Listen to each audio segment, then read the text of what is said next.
Hi, I am Lottie Bie.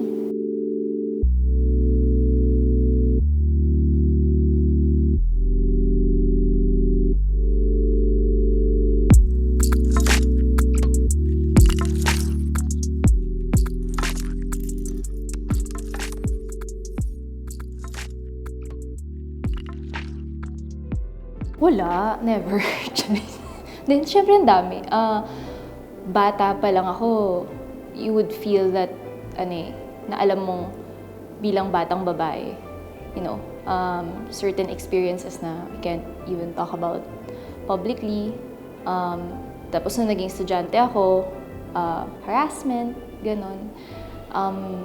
And then, when I started working, you're gonna feel that may certain type of prejudice. For example, I would present the very same presentation to a group of people, pero mas makikinig sila dun sa male counterpart ko. So, and even for my age, when you're a young woman in the workforce, medyo may agad sa'yo, like, kaya mo ba to? Bigay na lang natin kay another person who is male. Syempre very subtle siya, and I know a lot of people have gaslit me into thinking na wala lang yun, baka naman kasi hindi lang talaga. Pero, for a fact that it has something to do with how you look, and because you're this young woman, baka medyo wala silang confidence in you. Also, naka-experience din ako ng, workplace, sexual harassment. So, I had to report multiple bosses. May mga ganong experiences. So, yes, absolutely, you would experience it growing up. Alam mo, it comes with growth. Kasi when you're young, you'll be told na all these things are normal. Dun pa lang sa linya na pag inaasar ka, ibig sabihin crush ka. Pag sinasaktan ka, crush ka. May gusto yun sa'yo. May mga ganun those little toxic things that you're told when you're young. Yun yung mga mag-grow sa'yo. So you would think na most of these things can be your fault. Or, ano ba kasing ginawa mo? Bakit? Ano ba kasing suot mo? Mga ganun. So it's almost always on you as a woman habang lumalaki ka. So it really took time for me to realize that there are certain actions, there are certain comments, words, or things done to me that weren't really my fault, but it was theirs. And you would think na bilang babae, ikaw yung may magpo-provoke ng mga bagay na nangyari sa'yo. But really, you were the victim. But at the same time, you also take responsibility for your actions. I can't always be the victim. So in the workplace, I had to fight for myself and be my own advocate and say, hey, this isn't right. So report to kung sino man yung kailangan makaalam ng mga certain activities na ginagawa sa akin and really fight for it. So yun yung power mo when you take control of a scenario. Hindi ka lang basta biktima, hindi ka lang basta kawawa. You have to do something about it and speak up and make sure that you're heard. So it takes time, pero I understand for younger women, especially me nung time na yun, panahon ko, when I was young, you'll be told na it's your fault. But eventually, you have to grow and know that you have the power to take control. It's really mainly about kasi anong quote yun from a movie na you accept the love you think you deserve. Diba? You accept the love or treatment you think you deserve. So if lagi ka nang nakakaramdam ng pinapabayaan ka, you're being taken for granted, or someone is stepping on you, but you allow it, you simply make excuses for the person for the sake of being patient, for the sake of being kind. Alam mo na experience ko yan, I would be told na, babae ka, ikaw magpasensya sa kanila. Ikaw magpasensya dun sa lalaki kasi ganyan talaga sila. Ikaw ang dapat mag-adjust kasi ikaw na lang yung maging mahinhin, mapagmahal, mapag-intindi. No!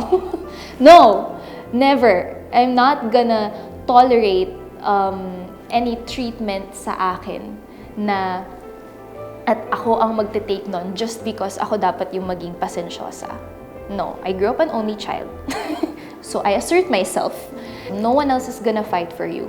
Even if other women are fighting, as long as ikaw mismo in your personal relationships, in your household, in your workplace, you allow these things to happen, then you really have to take control and just don't accept it. Because if you allow it, it's gonna bring you down. But I do understand that there are women who hesitate to speak up kasi nga they're not really being heard as much, or they'll be told na, hindi yan, hayaan mo na lang, ganun. So really, kailangan lang talaga natin tapangan. And I'm never gonna blame women who are afraid or sometimes natatakot sila. Because I understand completely how hard it could be to speak up. But yun na lang yung advice ko is, if you feel scared speaking up, find someone who can help you and advocate for you. Estudyante pa lang ako, gusto ko na magtrabaho. So, ang dami ko naging work. I was a high school student pa lang ako nung nag-encoder ako. So, I experienced being paid parang around 100 pesos a day, which wasn't bad nung time ko yun. And then, nag-call center agent ako. I was an English teacher. I'm sure madaming magugulat. Hindi halata sa content ko.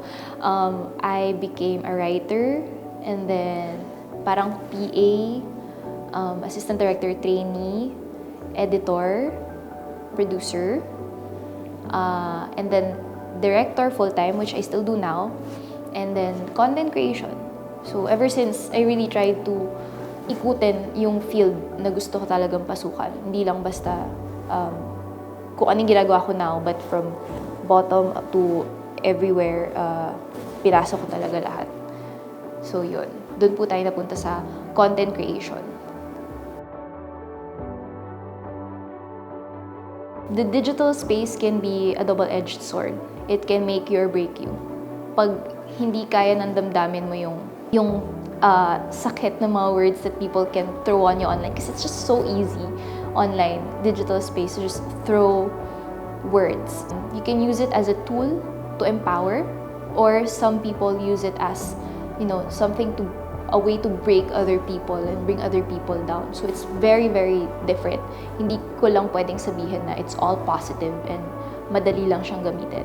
Be very, very careful when you use the digital space, or if you want to enter it, because it can empower you. Like what I'm trying to do, I'm trying to use my platform to raise awareness on certain topics, but at the same time, because you are presented to the world, madami ka ding marireceive na mga hate or things that would break you.